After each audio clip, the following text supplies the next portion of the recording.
आज के इस सत्र में मैं डॉक्टर सुभाष मिश्र, सहायक आचार्य, शिक्षा विभाग, बाबा साहब भीमराव अंबेडकर विश्वविद्यालय लखनऊ, आप सबका हार्दिक स्वागत करता हूं। आज के इस सत्र में हम लोग विचार करेंगे शिक्षा के दार्शनिक परिप्रेक्ष्य पर, जिसमें विचार किया जाएगा शिक्षा क्या है और दर्शन शास्त्र क्या है और शिक्षा और दर्शन के बीच किस तरह का संबंध है। साथ ही हम बात करेंगे विचारधाराओं की, जिनमें प्रमुख रूप से आदर्शवाद, प्रकृतिवाद, यथार्थवाद, व्यवहारवाद, मानववाद और अस्तित्ववाद की चर्चा की जाएगी। हम विचार शुरू करें उसके पहले बात करते हैं दर्शन क्या है। दर्शन, जिसका अंग्रेजी शब्द फिलॉसफी है, ग्रीक शब्द फिलॉस और सोफिया से मिलकर बना है। फिलॉस का अर्थ है प्रेम और सोफिया का अर्थ है ज्ञान, अर्थात ज्ञान के प्रति प्रेम। परंपरागत भारतीय चिंतन दृश्यते अनेन इति दर्शनम के रूप में दर्शन को परिभाषित करता है, अर्थात दृष्टि, चिंतन, विचार, सोच, समझ। और अगर हम दोनों ही पाश्चात्य और भारतीय दोनों ही परिप्रेक्ष्य को देखें तो दर्शन चिंतन, विचार, दृष्टि जो ज्ञान के प्रति इंगित करती है, ज्ञान के प्रति प्रेम, ज्ञान के प्रति लगाव, ज्ञान के प्रति जो उसकी पिपाशा है उसको इंगित करती है। और फिर दार्शनिक कौन है? दार्शनिक वह जिसे सभी प्रकार के ज्ञान का आस्वादन है, जो सभी प्रकार के ज्ञान का आस्वादन करने के लिए उत्सुक रहता है, कभी संतुष्ट नहीं होता, वह दार्शनिक है। मूल रूप से दर्शन के दो मूल कार्य हैं, एक विश्लेषण और दूसरा संश्लेषण। हम देखते हैं कि अनेक दार्शनिक हुए जो तत्व मीमांसक नहीं थे। उन्होंने इस बात का अध्ययन नहीं किया कि यह सृष्टि किन तत्वों से बनी हुई है, अंतिम सत्य क्या है, बल्कि वे विश्लेषक थे। जैसे मैं उदाहरण के लिए कुछ नाम आपके सामने रखूं, जैसे लॉक, बर्कले, ह्यूम, मिल, हीगल आदि। और अनेक दार्शनिक ऐसे थे जो संश्लेषण के कार्य में रत रहे, जो कि दर्शन शास्त्र का कह सकते हैं एक परंपरागत कार्य है, जिसके अंतर्गत सभी ज्ञान और मनुष्य के अनुभवों को संश्लेषित करके जीवन और जगत की समस्याओं का व्यापक और तर्कसंगत समाधान प्राप्त करने का प्रयास किया जाता है। जिसका अगर श्रेष्ठ उदाहरण कहा जाए तो सुकरात और प्लेटो जैसे दार्शनिकों के चिंतन है। वास्तव में दर्शन दार्शनिकरण यानी फिलोसोफाइजेशन की प्रक्रिया है, जैसा कि हेरोल्ड एच टाइटन्स कहते हैं। दर्शन शास्त्र का केवल अध्ययन तथा ज्ञान ही दर्शन की प्रक्रिया नहीं है, बल्कि यह दर्शन के रूप में विचार और अनुभूति है।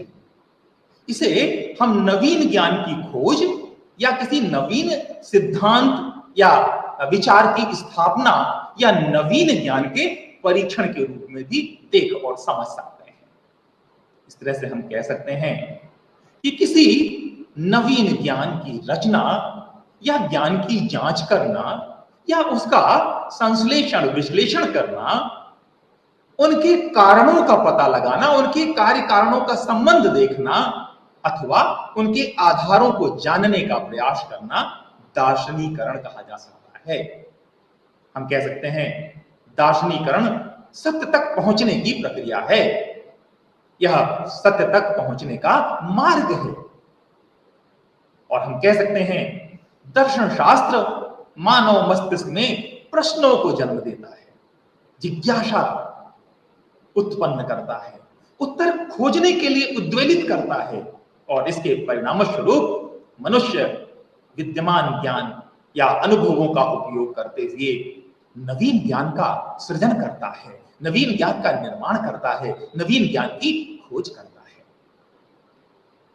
दर्शन शास्त्र के अंतर्गत जो प्रश्न उठाए जाते हैं मूल रूप से वो क्या है, इस पर आइए विचार करते हैं। दर्शन शास्त्र के अंतर्गत जो मूल प्रश्न उठाए जाते हैं वे हैं, यह सृष्टि क्या है? सृष्टि का निर्माण करने वाला कौन है? सृष्टि का निर्माण किन तत्वों से हुआ है? सृष्टि का लक्ष्य क्या है? आखिर मनुष्य है क्या? कहां से आया है? लक्ष्य क्या है? ज्ञान क्या है? ईश्वर क्या है? जीवन और जगत का लक्ष्य क्या है? यानी संसार का प्रयोजन क्या है? ऐसे अनेकों क्वेश्चन, ऐसे अनेकों प्रश्न ये दर्शन शास्त्र के मूल प्रश्न हैं। और हम कह सकते हैं जिज्ञासा पिपाशा ही दर्शन का मूल आधार है। जैसा कि C.J. ड्यूक्स कहता है, यदि मैं एक वाक्य में दर्शन शास्त्र के विषय में उत्तर देने के लिए सीमित होता तो मैं कहता कि दर्शन शास्त्र समीक्षा का एक सिद्धांत है। यानी हम दर्शन शास्त्र में समीक्षा करते हैं, चिंतन करते हैं, विचार करते हैं और अंतिम सत्य तक पहुंचने का प्रयास करते हैं। विज्ञान और दर्शन में भी बड़ा घनिष्ठ संबंध है। विज्ञान क्या है? सत्य सुव्यवस्थित क्रमबद्ध ज्ञान ही विज्ञान है। दर्शन और विज्ञान दोनों की रुचि ज्ञान के अन्वेषण में है, ज्ञान के विस्तार में है, पर एक मूल अंतर है। और वह अंतर क्या है? जैसा मैंने आपसे कहा कि विज्ञान की रुचि तथ्यों के समीपस्थ या योग्य कारणों से है। विज्ञान उन तथ्यों के बीच संबंध देखने का प्रयास करता है, कार्य कारण के बीच संबंध देखने का प्रयास करता है, जबकि दर्शन शास्त्र उसके अंतिम या परम, ये कह सकते हैं आखिरी कारण, जो अंतिम कॉज है, वहां तक पहुंचने का प्रयास करता है, वहां तक जाने का प्रयास करता है। और इस रूप में हम कह सकते हैं दर्शन शास्त्र में गहरे ज्ञान के प्रयास हैं, वह केवल संबंधों के अध्ययन तक सीमित नहीं है। दर्शन शास्त्र की मूल रूप से 4 शाखाएं हैं। एक तत्व मीमांसा, दूसरी ज्ञान मीमांसा, तीसरी मूल्य मीमांसा और चौथी तर्कशास्त्र। तत्व मीमांसा, जैसा कि उसके अंग्रेजी शब्द मेटाफिजिक्स से बड़ा स्पष्ट है। मेटा यानी आफ्टर, बाद में, अंत में, और फिजिक्स जिसका अर्थ है विज्ञान। अर्थात मेटाफिजिक्स क्या हुआ, तत्व मीमांसा क्या हुआ, विज्ञान के पश्चात का ज्ञान, अर्थात सत्य या वास्तविकता तक अंतिम पहुंच। इसीलिए तत्व मीमांसा को वास्तविकता का विज्ञान भी कहा जाता है। ज्ञान मीमांसा, जिसे ज्ञान के सिद्धांत के रूप में हम लोग देखते हैं, यह जानने का प्रयास करती है कि ज्ञान की उत्पत्ति कैसे हुई, ज्ञान की प्रकृति क्या है, ज्ञान की विधियां क्या हैं, ज्ञानार्जन की प्रक्रिया क्या है। और इसके जो मूल प्रश्न हैं वे हैं, हम कैसे जानते हैं, क्या जानते हैं, ज्ञान का स्रोत क्या है, जानने की प्रक्रिया क्या है। तीसरा जो दर्शन का जो मूल कार्य है वह है मूल्य मीमांसा, जिसके अंतर्गत 2 तरह के प्रश्नों को लिया जाता है। एक नैतिक मूल्य से संबंधित प्रश्न और दूसरे सौंदर्यात्मक मूल्यों से संबंधित प्रश्न। नैतिक मूल्य या आचरण का दार्शनिक अध्ययन करने वाले विषय को हम नीति शास्त्र कहते हैं, इथिक्स कहते हैं। और सौंदर्यात्मक मूल्य का अध्ययन करने वाले विषय जैसे सौंदर्य, कला, संगीत, नाटक, नृत्य, इनको सौंदर्य शास्त्र कहते हैं। वहीं जो चौथी दर्शन शास्त्र की शाखा है वह है तर्कशास्त्र, तर्क करने की विधि, जिसमें मूल रूप से 2 प्रमुख प्रतिमानों का प्रयोग किया जाता है। एक आगमनात्मक और दूसरा निगमनात्मक। यानी आगमनात्मक जब हम उदाहरण से नियम की ओर जाते हैं, और निगमनात्मक जब हम नियम से उदाहरणों की ओर यात्रा करते हैं, तर्क। करने की, चिंतन करने की। तो हम कह सकते हैं कि जहां तत्व मीमांसा यह परीक्षण करता है कि परम सत्य है क्या, वहीं ज्ञान मीमांसा यह जानने का प्रयास करता है कि ज्ञान क्या है, उसे हम कैसे जान सकते हैं, ज्ञान के विविध स्रोत क्या हैं। और मूल्य मीमांसा का एक भाग यह परीक्षण करता है कि उचित या अनुचित क्या है, अच्छा या बुरा क्या है, शुभ या अशुभ क्या है, नैतिक या अनैतिक क्या है।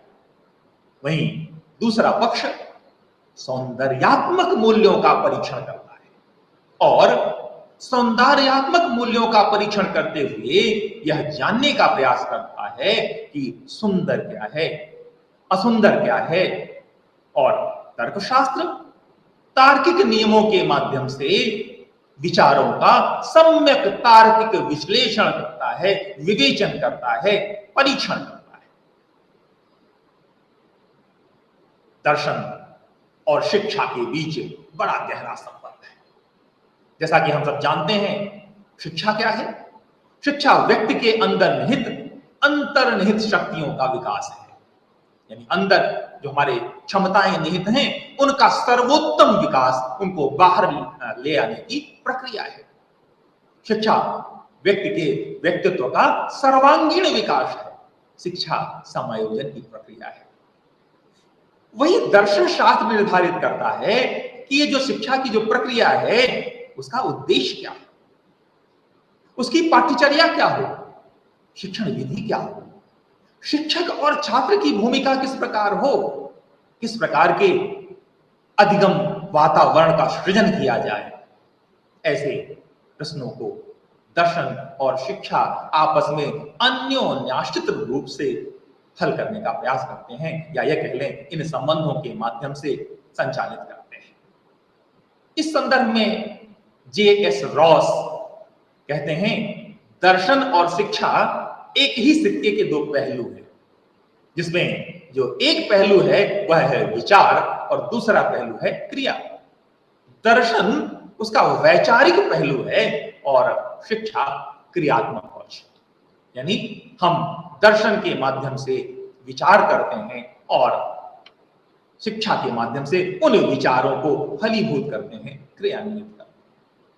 आइए हम लोग अब बात करें विचारों की, विचारों के पुंज की, विचारों के समूह की, विचारवाद की। यदि हम दार्शनिक चिंतन के इतिहास पर एक नजर डालें तो हम पाते हैं कि जितने भी दर्शनों के विचार पुंज हैं, यानी विचारों के समूह हैं, यानी विचारवाद हैं, वे घड़ी के पेंडुलम की भांति दो अंतिम छोरों के बीच झूलते दिखाई देते हैं, जिसका एक जो आखिरी छोर है वह है विचार और दूसरा जो एक छोर है वह है पदार्थ, जो भौतिकता को इंगित करता है।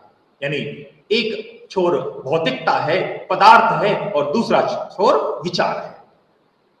जो विचारों का प्रतिनिधि दर्शन है वह आदर्शवाद है, और जो भौतिकवाद का प्रतिनिधि दर्शन है, जो उसके जड़ पक्ष को ध्यान में रखते हुए, केंद्र में रखते हुए आगे बढ़ता है, वह प्रकृतिवाद है।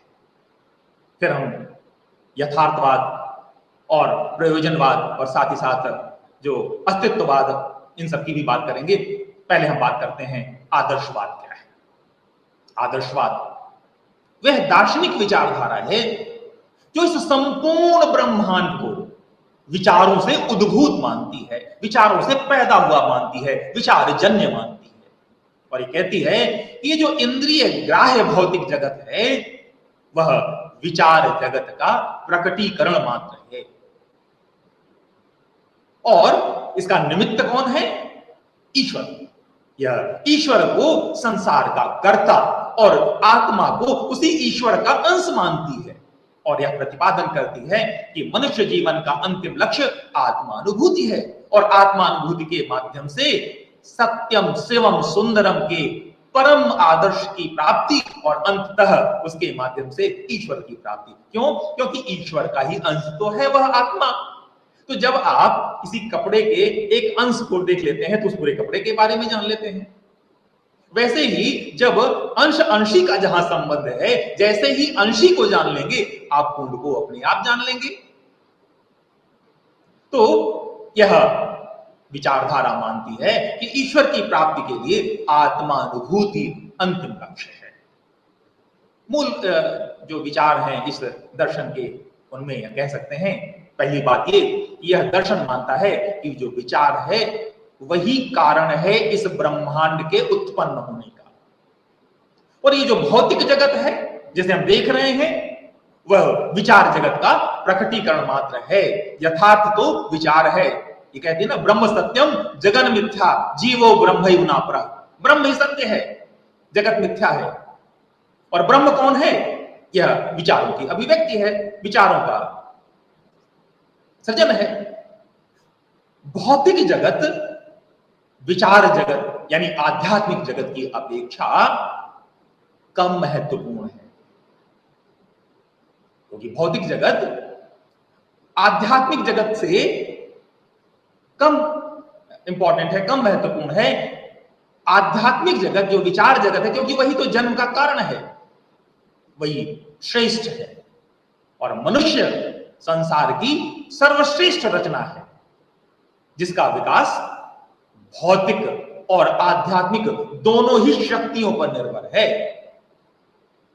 मनुष्य जीवन का अंतिम उद्देश्य आत्मानुभूति, आत्मानुभूति के माध्यम से ईश्वर की प्राप्ति। आत्मानुभूति के 4 सोपान बताता है आदर्शवाद, यानी 4 सीढ़ियां, 4 पायदान हैं जिन पर चढ़कर व्यक्ति अपनी आत्मा को जान लेगा। और जब आत्मा को जान लेगा, जब अंश को जान लेगा, तो वह पूर्ण को भी जान लेगा। वो 4 सोपान क्या हैं? पहला है शारीरिक या जैविकीय स्व, फिजिकल सेल्फ। स्वामी विवेकानंद का एक उदाहरण याद आता है, जब वो कहते हैं बालक के लिए गीता पढ़ने से फुटबॉल खेलना ज्यादा श्रेयस्कर है।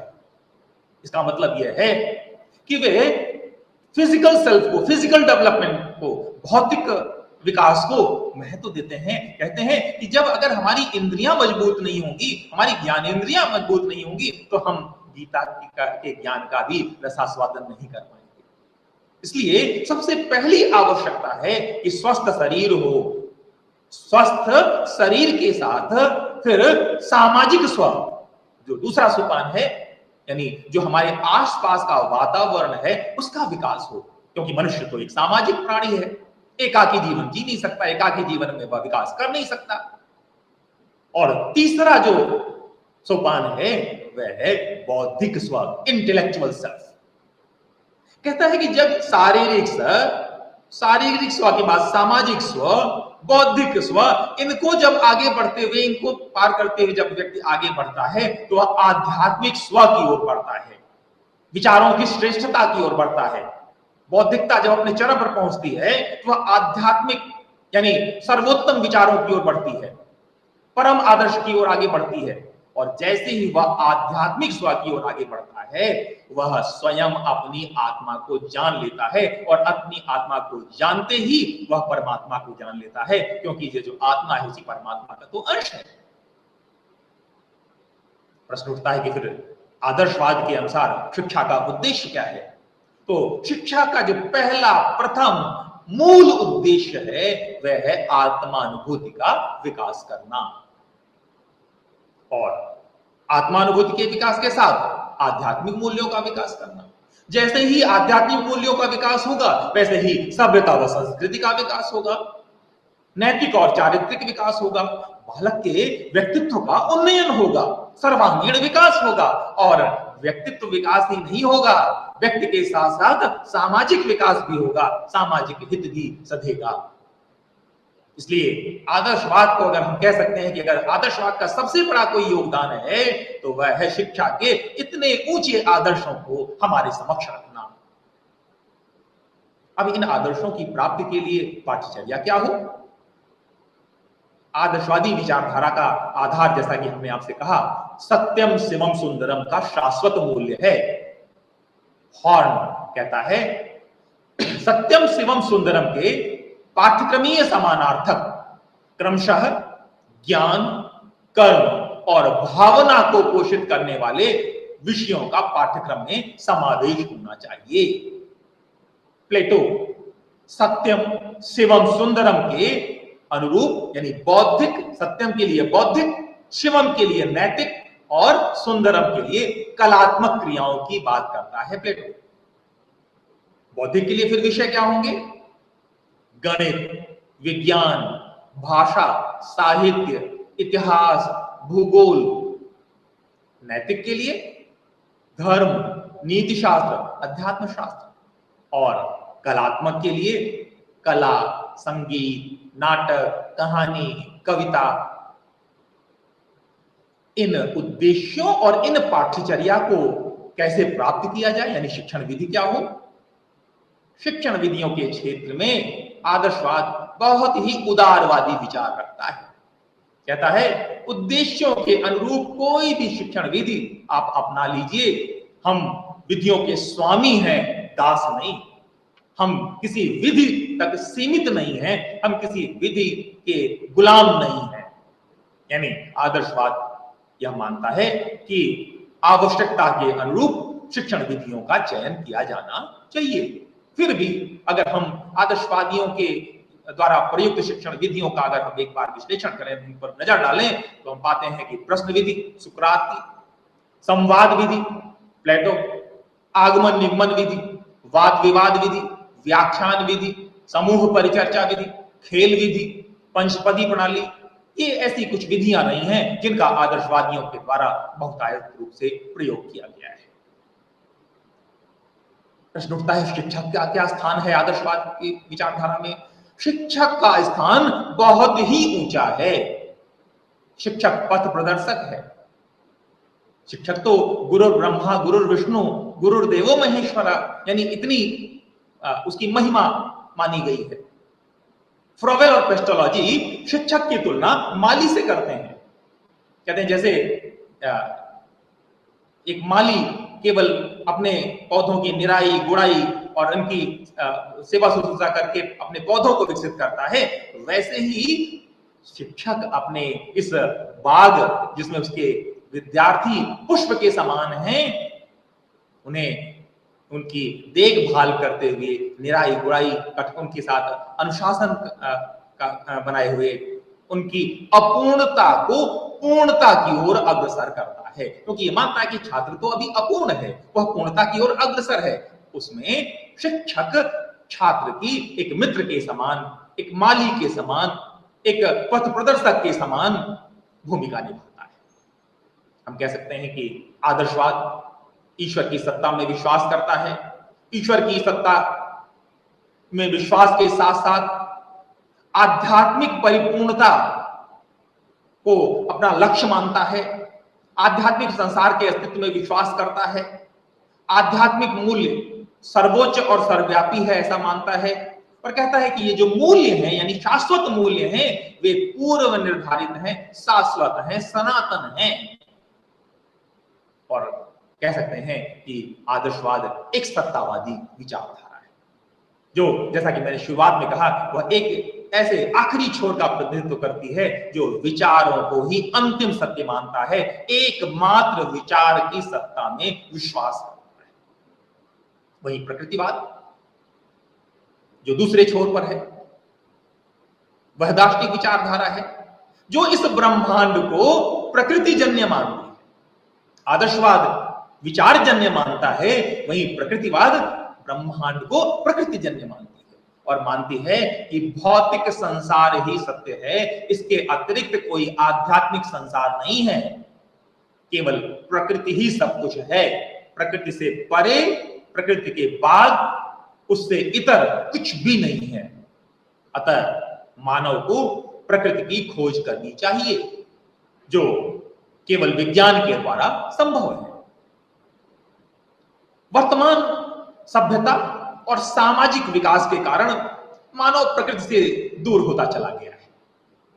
प्रकृति के निकट आने पर उसका प्राकृतिक और सहज स्वाभाविक विकास हो सकेगा। और इसलिए प्रकृतिवाद कहता है अंतिम सत्ता, अल्टीमेट रियलिटी प्रकृति या भौतिक तत्व है, विचार नहीं, आध्यात्मिक तत्व नहीं। तो हम कह सकते हैं कि जो प्रकृतिवाद की आधारभूत बातें हैं वो क्या हैं? पहली, ये मानता है कि प्रकृति ही वास्तविकता है, नेचर इज अल्टीमेट रियलिटी, और इसीलिए बैक टू नेचर का उद्घोष करता है, कहता है प्रकृति की ओर लौटो। प्रकृति वास्तविक सत्ता है और मानव प्रकृति का ही अंग है। मनुष्य के दुखों का जो मूल कारण है वह है उसका प्रकृति से दूर होते जाना। मूल्य प्रकृति में ही निहित है।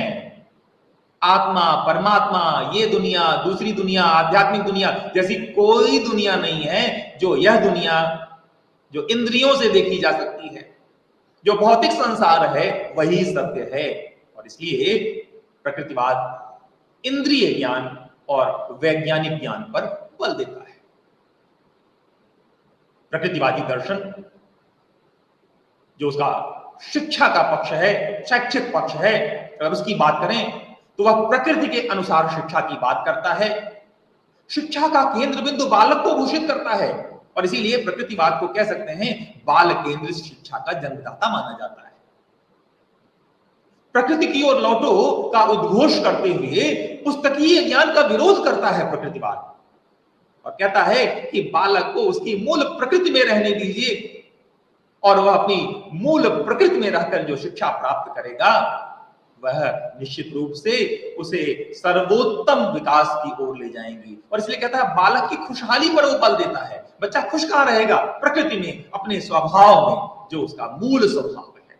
और इसीलिए वह बालक की स्वतंत्रता पर बल देता है। मूल प्रवृत्तियां शिक्षा का आधार सिद्ध करता है। कहता है कि मूल प्रवृत्तियों का धीरे धीरे प्रकृति में अपने आप शोधन होता जाता है।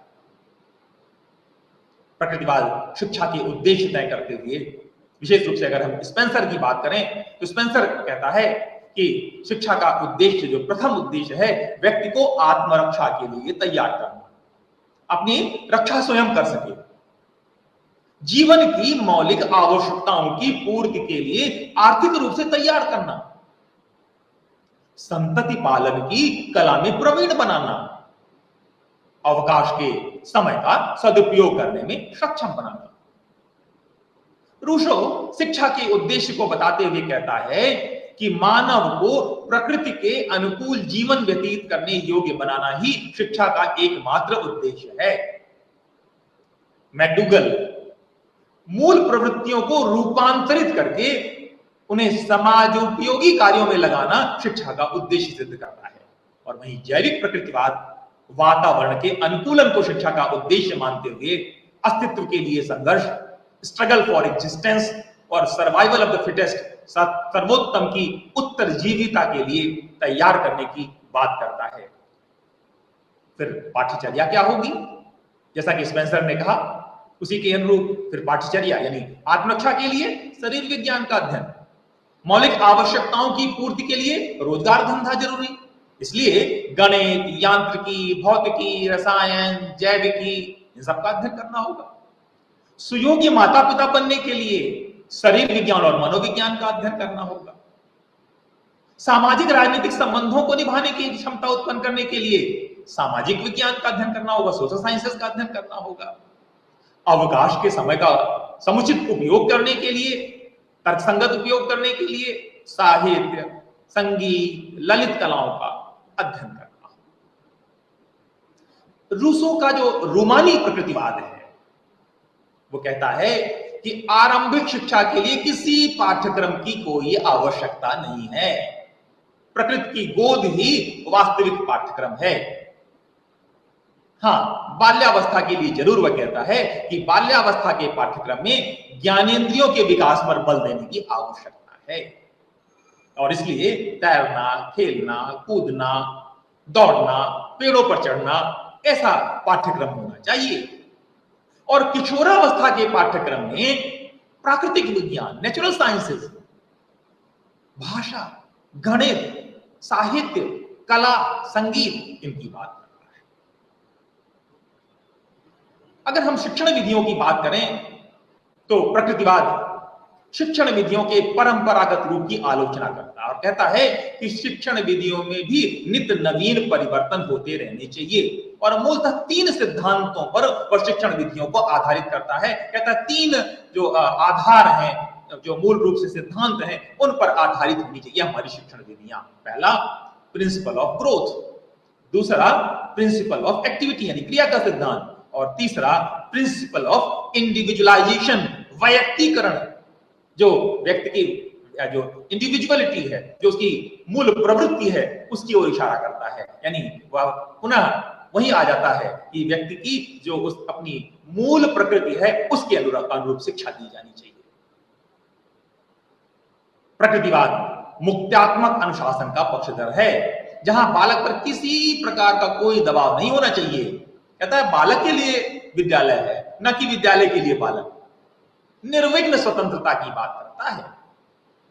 कहता है प्रकृति स्वयं बालक को संयमित और अनुशासित बनाने में सक्षम है, और इसलिए ध्यान दीजिएगा, प्रकृतिवाद कहता है प्राकृतिक परिणामों के अनुसार अनुशासन, यानी प्राकृतिक परिणामों के अनुसार वांछित व्यवहार के लिए प्रकृति स्वयं पुरस्कृत करती है और अवांछनीय व्यवहार के लिए दंड देती है।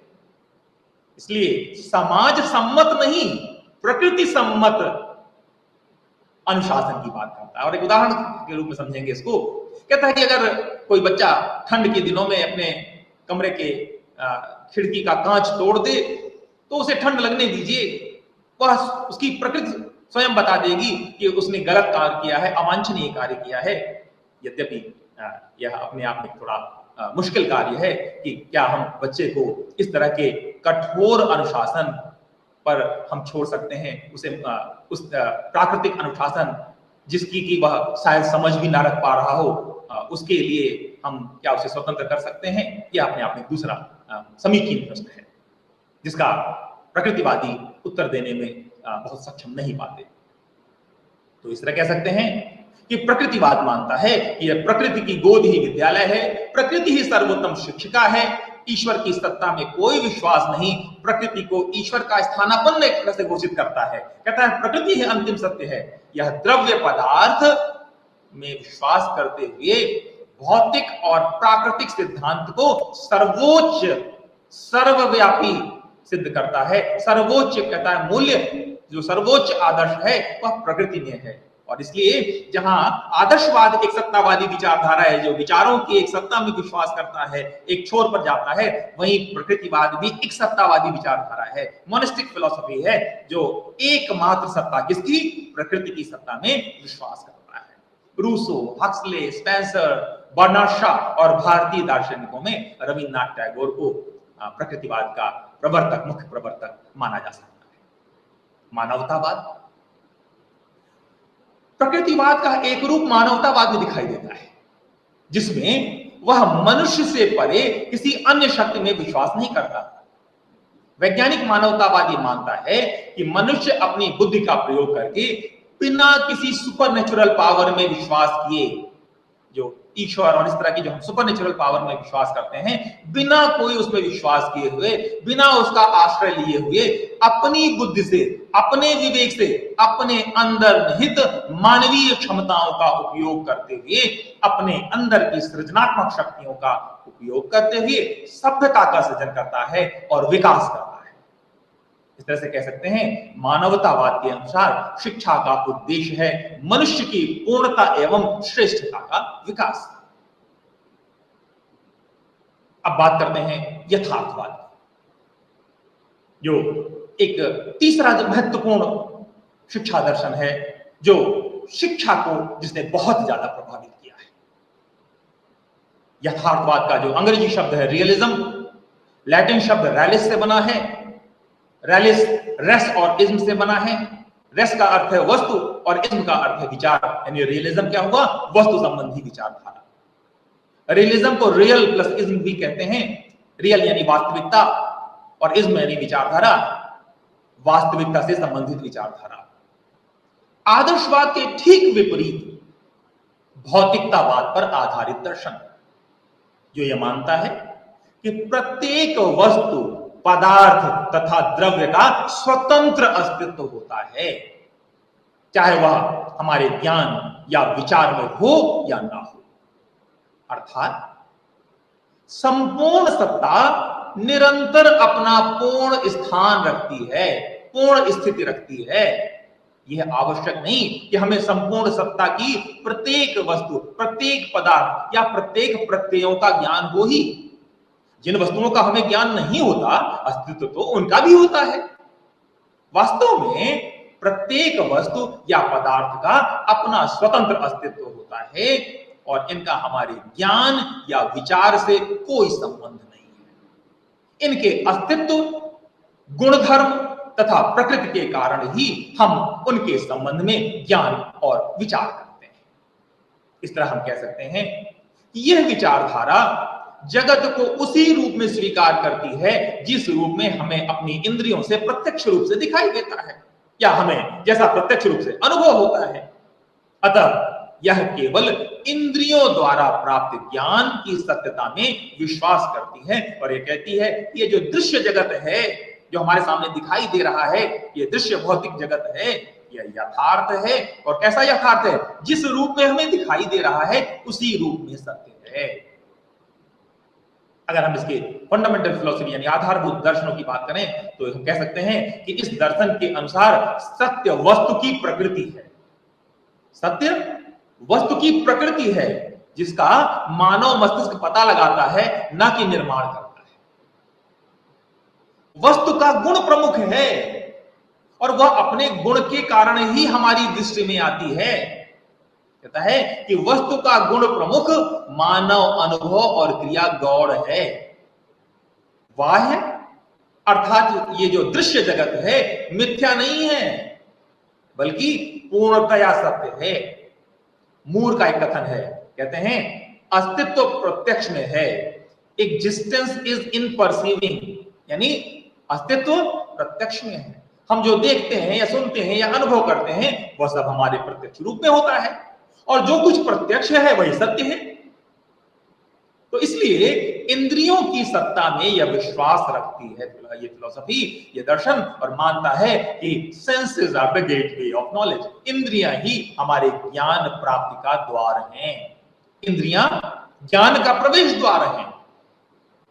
यह विचारधारा ज्ञान और उसके शुद्धतम रूप विज्ञान में विश्वास करती है। हाँ, पारलौकिकता में विश्वास नहीं रखती, वर्तमान व्यावहारिक जीवन पर बल देती है, इसी जीवन पर बल देती है। शिक्षा में यथार्थवाद का जो जन्म हुआ वह पुस्तकीय ज्ञान और शाब्दिक ज्ञान के विरोध में हुआ। इसने शिक्षा में शब्द के स्थान पर वस्तु के प्रयोग पर बल दिया। इसका नारा है शब्द नहीं वस्तु। यथार्थवाद शिक्षा का उद्देश्य तय करते हुए कहता है कि शिक्षा के द्वारा वैज्ञानिक दृष्टिकोण का विकास करना चाहिए। मनुष्य को वास्तविक जीवन को सुचारू रूप से जीवन जीने की कला सिखाना ही तो शिक्षा का उद्देश्य है। व्यक्ति को भावी जीवन की समस्याओं का समाधान करने के लिए तैयार करना। कैसे तैयार करेंगे? उसकी मानसिक शक्तियों जैसे स्मरण, तर्क, चिंतन, विवेक, निर्णय, इनका विकास करके। तो शिक्षा का मूल उद्देश्य है वैज्ञानिकता का विकास, जीवन की समस्याओं का समाधान करने के लिए मानसिक शक्तियों का विकास, और फिर इसके अनुरूप पाठ्यचर्या भी। पाठ्यक्रम में ऐसे विषय जिनका जीवन से प्रत्यक्ष संबंध हो और जो मानव के लिए उपयोगी हो। इस दृष्टि से यथार्थवाद विज्ञान को सबसे ऊंचा स्थान देता है और साहित्य और दर्शन को उसके बाद का स्थान देता है। यह ज्ञानात्मक विषय और क्रियात्मक प्रशिक्षण दोनों के बीच तालमेल स्थापित करने की बात करता है। और इस दृष्टि से यथार्थवाद का जो पाठ्यक्रम है वह अति विस्तृत है, बहुत ही विस्तारित है। बालक को चयन की स्वतंत्रता देता है। आधुनिक भाषा, वैज्ञानिक और तकनीकी विषय, व्यावसायिक विषय, उनको प्रधानता देता है और पाठ्यक्रम की परिवर्तनशीलता पर बल देता है। अगर हम शिक्षण विधियों की बात करें तो यह मनोविज्ञान के व्यवहारवादी संप्रदाय से सबसे ज्यादा प्रभावित है और अधिगम के उद्दीपक अनुक्रिया सिद्धांत, स्टिमुलस रिस्पॉन्स सिद्धांत में पूर्ण विश्वास रखता है। सूत्रों का प्रयोग शिक्षण विधि के रूप में एक नई क्रांति कह सकते हैं और यथार्थवाद की अनुपम देन हम कह सकते हैं। विशेष रूप से रॉटके और कमेनियस ने जो शिक्षण सूत्र दिया है वह यथार्थवाद का ही प्रभाव है, यथार्थवाद की ही देन है। आगमन विधि द्वारा शिक्षण पर बल, निरीक्षण प्रयोग में अनुभव को महत्वपूर्ण स्थान देना, यह यथार्थवाद की मूल विशेषता है। यथार्थवाद में अगर हम अनुशासन की बात करें तो वह प्रभावात्मक या समता मूलक अनुशासन की बात करता है और कहता है शिक्षा ऐसी होनी चाहिए जो जीवन की दैनिक आवश्यकताओं की पूर्ति कर सके, व्यक्ति में तार्किक चिंतन का विकास कर सके, वैज्ञानिकता का विकास कर सके।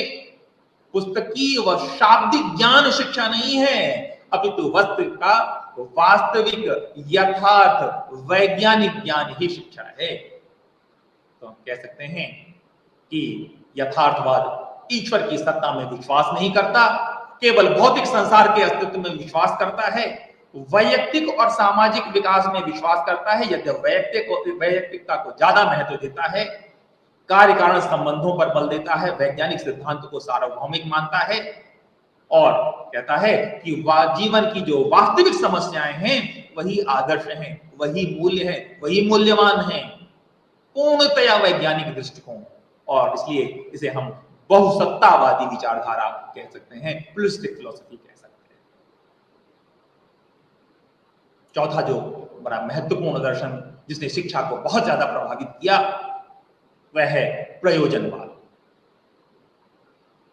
प्रयोजनवाद को हम व्यवहारवाद, अनुभववाद, अर्थक्रियावाद भी कहते हैं। ये वो दार्शनिक विचारधारा है जो किसी प्राग अनुभूत अथवा पूर्व सिद्ध सत्य को स्वीकार नहीं करती, बल्कि यह परिवर्तित परिस्थितियों के अनुसार ही सत्य को परिभाषित करने का समर्थन करती है। ये मानती है कि जो सत्य है वह चिरस्थायी नहीं है, शाश्वत नहीं है, सदैव परिवर्तन की अवस्था में है। क्यों परिवर्तन की अवस्था में है? क्योंकि संसार गतिशील है, और जब संसार गतिशील है तो संसार के विचार कैसे स्थिर हो सकते हैं? कहता है प्रयोजनवाद कि केवल वही आदर्श और मूल्य सत्य है जिसका परिणाम किसी देश, काल और परिस्थिति में मानव के लिए व्यावहारिक हो, लाभप्रद हो, फलदायक हो, संतोषजनक हो। और इसलिए मानव का निजी अनुभव ही वास्तविकता का केंद्र बिंदु है। इस दृष्टि से व्यवहारवाद या प्रयोजनवाद मानवतावादी विचारधारा है। यह ईश्वर या आध्यात्मिक सत्ता में विश्वास बिल्कुल नहीं रखती, व्यक्ति में विश्वास करती है और साथ ही साथ वैयक्तिकता और सामाजिकता में अनूठा समायोजन स्थापित करती है। अगर हम बात करें कि आधारभूत जो उसके एजम्पशंस हैं, अवधारणाएं हैं, वो क्या हैं? सबसे पहली बात, प्रयोजनवाद परंपराओं और मान्यताओं की विरोधी है, क्योंकि परंपराओं और मान्यताओं का अतीत है और वह निश्चित रूप से परिवर्तन की समर्थक है, परंपराओं की, मान्यताओं की समर्थक नहीं है। शाश्वत मूल्य का बहिष्कार करती है, कहती है जो संसार गतिशील है तो शाश्वत मूल्य कैसे हो सकते हैं? मूल्य तो बदलते रहेंगे, संसार की गति के अनुरूप मूल्य भी गतिशील होंगे। और इसीलिए कहती है कि मूल्य सदैव निर्माण की अवस्था में है। Values are in the process of making. सार्वभौम या आध्यात्मिक सत्ता जैसी कोई चीज नहीं है। कहती है कि विचार क्रिया के अधीन है, क्रिया को महत्व देती है, उपयोगिता के सिद्धांत पर बल देती है। जो चीज उपयोगी नहीं वो हमारे लिए निरर्थक है। और साथ ही साथ व्यक्ति के वैयक्तिकता के साथ साथ सामाजिक जीवन पर भी बल देती है। जॉन डीवी जब कहता है शिक्षा अनुभवों की पुनर्रचना व पुनर्गठन है, तो वह इंगित कर रहा होता है कि शिक्षा स्थिर नहीं है। शिक्षा स्थिर क्यों नहीं है? क्योंकि अनुभव स्थिर नहीं है, अनुभव बदलते रहते हैं और अनुभवों का पुनर्गठन करना, पुनर्रचना करना ही शिक्षा का लक्ष्य है। यानी संसार की गति के साथ साथ जो हमें नए नए अनुभव मिलते हैं, उनको अपने अनुभवों में शामिल करना और उन अनुभवों के माध्यम से अपने अनुभवों को परिमार्जित करना ये शिक्षा का लक्ष्य है। शिक्षा का उद्देश्य है गतिशील एवं लचीले मस्तिष्क का निर्माण करना जो परिवर्तन को स्वीकार कर सके। अगर शिक्षा स्थिर मस्तिष्क का निर्माण करेगी तो वह परिवर्तन को स्वीकार नहीं कर पाएगा। इसलिए प्रयोजनवाद या व्यवहारिकतावाद गतिशील और लचीले मस्तिष्क के निर्माण की बात करता है और कहता है सामाजिक कुशलता का विकास करना, व्यक्तित्व का सर्वांगीण विकास करना और अंत में सामाजिकता, वैयक्तिकता से सामाजिकता की ओर बढ़ते हुए लोकतांत्रिक आदर्शों का विकास करना, वातावरण को समझने की क्षमता उत्पन्न करना, यही तो शिक्षा का मूल कार्य है। प्रयोजनवाद कहता है छात्रों पर मूल्य थोपे नहीं जाने चाहिए, बल्कि बालक स्वयं मूल्यों का निर्माता है। यह विचारधारा मानती है शिक्षक का स्थान एक मित्र के रूप में, एक सलाहकार के रूप में है। शिक्षक बालक के सामने ऐसी सामाजिक परिस्थितियों को उत्पन्न करे जिनमें रहते ही बालक अपनी रुचि, अपनी योग्यता के अनुसार समस्या समाधान की योग्यता विकसित कर सके। शिक्षक प्रयोगवादी होना चाहिए, शिक्षक व्यवहारवादी होना चाहिए। और इस तरह से हम कह सकते हैं कि प्रयोजनवाद पाठ्यचर्या में उपयोगिता के सिद्धांत पर बल देता है, प्रिंसिपल ऑफ यूटिलिटी पर बल देता है, अनुभव व क्रिया पर बल देता है, principle of experience and action पर बल देता है, सामाजिक विषयों को समुचित स्थान देता है, क्योंकि वह वैयक्तिकता के साथ साथ सामाजिकता के विकास पर बल देता है। शिक्षा विधियों की अगर बात करें तो प्रयोजनवादी वास्तविक जीवन से संबंधित करके या अनुभव द्वारा सीखने पर बल देता है। और जो प्रयोजनवाद की जो सबसे महत्वपूर्ण शिक्षण विधियों के क्षेत्र में देन है वह है परियोजना विधि, प्रोजेक्ट मेथड। किलपैट्रिक जो परियोजना विधि की बात करता है वह इस प्रयोजनवाद के प्रभाव का ही परिणाम है। बुनियादी शिल्प को महत्व देता है और यह सीखने के लिए अनुभव, क्रिया, उस पर आधारित करके अध्ययन अध्यापन की प्रक्रिया के संचालन पर बल देता है। अगर बात अनुशासन की करें तो यह वास्तविक जीवन से संबंधित करके अनुभव द्वारा सीखने पर बल देता है और इसलिए सामाजिक अनुशासन का पक्षधर है। यह वैयक्तिक अनुशासन, प्राकृतिक अनुशासन, मुक्त्यात्मक अनुशासन का पक्षधर नहीं है, बल्कि सामाजिक अनुशासन का पक्षधर है और सामाजिक परिणामों के द्वारा जीवन को अनुशासित करने की बात करता है। कहता है विद्यालय बालकों के लिए प्रयोगशाला के समान है और कहता है विद्यालय समाज का लघु रूप है। School is a miniature of society, यानी विद्यालय समाज का ही वह छोटा रूप है। एक तरह से जो समाज है उसी का छोटा अंश, उसी का छोटा प्रतिमान विद्यालय है। इसलिए विद्यालय समाज के रूप में संचालित होना चाहिए, वैयक्तिकता और सामाजिकता के समन्वय पर आधारित होना चाहिए, सामाजिक अनुशासन को पालन करते हुए विद्यालय का संचालन होना चाहिए। विद्यालय व्यक्ति को समाजोपयोगी बनाए, विद्यालय बालकों को समाज में जीवन सार्थक करने लायक बनाए, यही विद्यालय की भूमिका। हम कह सकते हैं कि प्रयोजनवाद ईश्वर या आध्यात्मिक मूल्यों में विश्वास नहीं रखता, केवल व्यक्ति एवं समाज में पूर्ण विश्वास करता है और कहता है मूल्य पूर्व निर्धारित नहीं है, मूल्य निर्माण की अवस्था में है। इसलिए आदर्शवाद की भांति सत्यम शिवम सुंदरम या इस तरह के किसी शाश्वत मूल्य की कल्पना नहीं करता। कहता शाश्वत मूल्य हो ही नहीं सकता, जब समाज परिवर्तनशील है तो शाश्वत मूल्य कैसे होंगे। तो कहता है कि मूल्य सतत निर्माण की अवस्था में है, सतत परिवर्तन की अवस्था में है।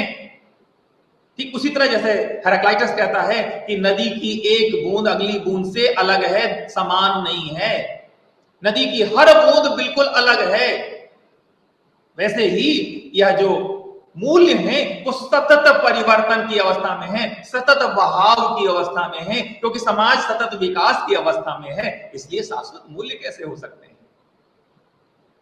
और इसलिए मूल्य निर्माण की अवस्था में है। यह बहुसत्तावादी विचारधारा है, क्योंकि किसी एक सत्ता में विश्वास नहीं, पुस्तकीय ज्ञान के स्थान पर व्यवहारिक ज्ञान पर बल देती है और शिक्षा द्वारा जनतांत्रिक मूल्यों की स्थापना की बात करती है। यानी शिक्षा के द्वारा लोकतांत्रिक व्यवस्था की स्थापना, समाज में व्यक्ति अपनी भूमिका तय कर सके, समाज में व्यक्ति अपनी भूमिका का निर्वहन कर सके, समाज लोकतांत्रिक हो, समाज में हर व्यक्ति अपनी उपयोगिता को सिद्ध कर सके, अपने अनुभव और क्रिया का उपयोग कर सके, ऐसे मूल्यों की स्थापना की बात करता है। अब आइए बात करते हैं अस्तित्ववाद की, एक्सिस्टेंशियलिज्म की। अस्तित्ववाद एक ऐसे दर्शन के रूप में माना जा सकता है जो परंपरागत दार्शनिक विचारधाराओं की भांति चिरंतन प्रश्नों का उत्तर तलाशने का कोई प्रयास नहीं करती। इसलिए कई बार दार्शनिकों में अस्तित्ववाद को दर्शन की श्रृंखला में, दर्शन की श्रेणी में रखने पर भी कई बार प्रश्न चिन्ह उठाया जाता है। यह विचारधारा 20वीं शताब्दी में विश्व युद्ध के बाद विशेष रूप से जब मनुष्य के अस्तित्व पर सवाल उठने लगा, मनुष्य के अस्तित्व पर प्रश्न उठने लगा, उसके बाद ये बड़ी लोकप्रिय हुई। यह विचारधारा शाश्वत मूल्यों, शाश्वत सत्यों, चिरंतन सत्यों, चिरंतन प्रश्नों, ये संसार क्या है, जीव क्या है, जगत क्या है, हम कहां से आए हैं, सृष्टि का प्रयोजन क्या है, ऐसे प्रश्नों का उत्तर तलाशने का प्रयास नहीं करती, बल्कि जीवन के अस्तित्व का प्रश्न करती है और कहती है सार तत्वों के चिंतन के स्थान पर, सार तत्व यानी जीव क्या है, जगत क्या है, ब्रह्म क्या है, उसका कारण क्या है, ऐसे प्रश्नों के चिंतन के स्थान पर यह जानने का प्रयास करती है कि मनुष्य है क्या। यह इस बात पर बल देती है कि पहले हम ये तो जान लें कि मनुष्य क्या है, उसका अस्तित्व क्या है, फिर उसके बाद हम सार तत्वों की बात कर लेंगे। कहता है कि अस्तित्व को जाने बिना सार तत्व को जानना हमें बिल्कुल स्वीकार्य नहीं है। बौद्धिक दार्शनिक, बुद्धिवादी दार्शनिक जो रेने देकार्ते का एक बहुत ही प्रसिद्ध वाक्य है, कॉजिटो एर्गो सम, मैं सोचता हूं इसलिए मेरा अस्तित्व है। इसको अस्तित्ववाद उलट देता है, कहता ये कैसे हो सकता है कि मैं सोचता हूं इसलिए मेरा अस्तित्व है। अरे भाई, पहले मेरा अस्तित्व है इसलिए मैं सोचता हूं, पहले मेरा अस्तित्व है इसलिए मेरे अंदर विचार करने की एक पूर्वापेक्षा है। मैं सोच पहले कैसे सकता हूं, पहले तो मेरा अस्तित्व होगा। और जब हम मनुष्य के अस्तित्व को स्वीकार करेंगे तो हमें उसे चयन करने की स्वतंत्रता भी देनी होगी, यानी मनुष्य को चयन करने वाला अभिकरण मानना होगा। इसका मतलब यह है कि हमें यह मानना पड़ेगा कि मनुष्य अपने स्वतंत्र निर्णय करने के लिए स्वतंत्र है और तभी उसकी स्वतंत्रता पूर्ण है। अगर उसकी अपने चिंतन करने की, अपने चयन करने की अगर स्वतंत्रता नहीं है तो वह स्वतंत्र कहां है। और फिर अगर वह स्वयं कोई निर्णय नहीं कर रहा है तो उसके निर्णय के लिए उसे उत्तरदायी कैसे ठहराया जा सकता है। भाई, जिस कार्य को उसने किया ही नहीं, जिसके लिए उसने निर्णय लिया ही नहीं, उसे उसके लिए कैसे उत्तरदायी ठहरा सकते हैं। सोरेन किरगार्ड, जो कि बड़ा प्रसिद्ध अस्तित्ववादी दार्शनिक है, बड़े ही सुंदर तरीके से इस बात को कहता है। कहते हैं या तो व्यक्ति ईश्वर का प्रतिमान है, ध्यान दीजिएगा, ईश्वर नहीं, ईश्वर का प्रतिमान है जो स्वतंत्र निर्णय लेने की क्षमता रखता है, ईश्वर की तरह ही है। यानी जैसे ईश्वर स्वतंत्र निर्णय लेता है, ठीक वैसे वह भी स्वतंत्र निर्णय लेने की क्षमता रखता है। या तो ये है, या किसी समूह का पराधीन सदस्य जिसमें वो स्वतंत्र ज्ञान और कर्म करने की इच्छा नहीं रख सकता, यानी वहां स्वतंत्र ज्ञान और कर्म की संभावना नहीं है, पराधीन है। या तो वो स्वतंत्र है या पराधीन है, दो में से एक ही बात होगी। और अगर वो ईश्वर की तरह स्वतंत्र है तो फिर अपने निर्णय लेने के लिए स्वतंत्र है और जो कुछ करेगा उसके लिए उत्तरदायी माना जाएगा। और अगर पराधीन है तो जिसके अंदर वो है, जिसकी पराधीनता में है, जिसकी अधीनता में है, उसके कार्य के लिए वह उत्तरदायी माना जाएगा। ध्यान दीजिएगा, इसका अर्थ यह नहीं है कि अस्तित्ववाद ईश्वर की सत्ता में विश्वास करता है, बिल्कुल नहीं। वो तो ये कहना चाहता है कि व्यक्ति तो ईश्वर का प्रतिमान है और अगर वह पूरी तरह से स्वतंत्र है निर्णय लेने के लिए, कैसे, जैसे ईश्वर स्वतंत्र है, तो फिर वह अपने कार्यों के लिए उत्तरदायी है। और अगर वह ईश्वर में आश्रय लेता है, यानी स्वयं उत्तरदायी नहीं है, ईश्वर उत्तरदायी हो उसके लिए, तो वह परतंत्र है। और फिर ईश्वर या किसी सुपर नेचुरल शक्ति में, किसी सुपर नेचुरल पावर में आश्रय लेना अपनी स्वतंत्रता का निषेध करना है। और फिर अगर ऐसा करता है तो फिर मनुष्य अस्तित्वहीन हो जाता है, जिसका अगर वह निर्णय नहीं लेता तो फिर निश्चित रूप से उसके लिए उत्तरदायी नहीं है। स्वतंत्रता में जिम्मेदारी खतरा है, क्योंकि आप स्वयं जिम्मेदार हैं, कोई और नहीं, आपने निर्णय लिया है। और जब हम सफल हों तो हम स्वतंत्रता पे आशा रखें, और जब असफल होने लगे तो ईश्वर में आस्था रखने लग जाएं, ऐसा नहीं चलेगा। अस्तित्ववाद कहता है कि यदि मनुष्य के कृत्य ईश्वर द्वारा निर्धारित हैं तो फिर वह स्वतंत्र नहीं हो सकता, और ना ही वह सृजनशील होगा, ना ही वह अस्तित्व युक्त होगा, फिर वह अस्तित्वहीन होगा। हाँ, एक बात जरूर है, स्वतंत्रता खतरनाक है, पीड़ादायक है, क्योंकि सारा निर्णय आप स्वयं कर रहे हैं। इस पीड़ादायक स्वतंत्रता से पलायन करने के लिए ही मनुष्य ने धर्म का आविष्कार कर लिया कि हमने कुछ गलत नहीं किया, हम तो धर्म का पालन कर रहे हैं। जो कुछ स्वतंत्रता हमारी बाधित हो रही है, या हम कह लीजिए कि जो कुछ हमने निर्णय लिया है वह ईश्वर के कारण लिया है, धर्म के कारण लिया है। अस्तित्ववाद समाज मनोविज्ञान की इस उपपत्ति को चुनौती देता है, कहता है कि मनुष्य के लिए वातावरण के साथ अनुकूलित होना बिल्कुल अनिवार्य नहीं है, किसी सामाजिक व्यवहार को स्वीकार करना उसकी बाध्यता नहीं है। इसलिए शिक्षा के 3 मूल अभिधारणाओं पर अपने उद्देश्य को तय करता है। जो शिक्षा का उद्देश्य तय करता है वो 3 मूल जो एजम्पशंस हैं। पहला कहता है मनुष्य स्वतंत्र है, उसकी नियति पहले से तय नहीं है, जो बनना चाहे वो बन सकता है और इसलिए वो स्वतंत्र है। मनुष्य अपनी कृतियों का चयन करने वाला स्वतंत्र अभिकरण है, और जब अपने चयन का पूरा दायित्व है तो वह निरंतर चिंतनशील रहता है, वह पीड़ा, संदेह, कुंठा के बीच रहता है, क्योंकि वह अपने कृत्य के लिए किसी और को जिम्मेदार नहीं ठहरा सकता। इस तरह हम कह सकते हैं कि अस्तित्ववादी शिक्षा का प्रमुख उद्देश्य है अनिवार्य सतत पीड़ा के लिए तैयार रहना, क्योंकि इसके पास अन्य दर्शनों की भांति ईश्वर, नियति, कर्म, प्रकृति, पदार्थ, समाज, इसमें आश्रय लेने का अवलंब नहीं है। यह तो स्वतंत्र अस्तित्व की बात कर रहा है, इसलिए स्वयं उत्तरदायित्व ले रहा है।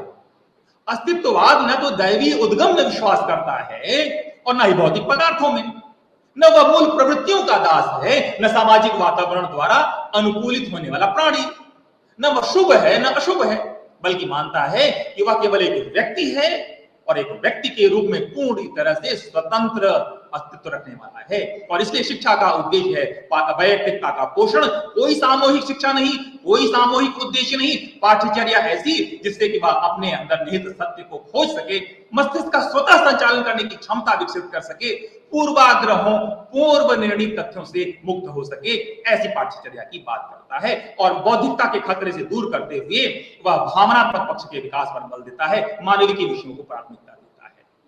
इस तरह हम कह सकते हैं आदर्शवाद, प्रकृतिवाद, प्रयोजनवाद, यथार्थवाद, मानवतावाद, अस्तित्ववाद, इन सब ने हमारी शिक्षा व्यवस्था को पूरी तरह प्रभावित किया है। इन्हीं बातों के साथ आज के इस सत्र को यहां समाप्त करने की बात करते हुए मैं यही विदा लेता हूं। अगले सत्र में पुनः मुलाकात होगी। धन्यवाद।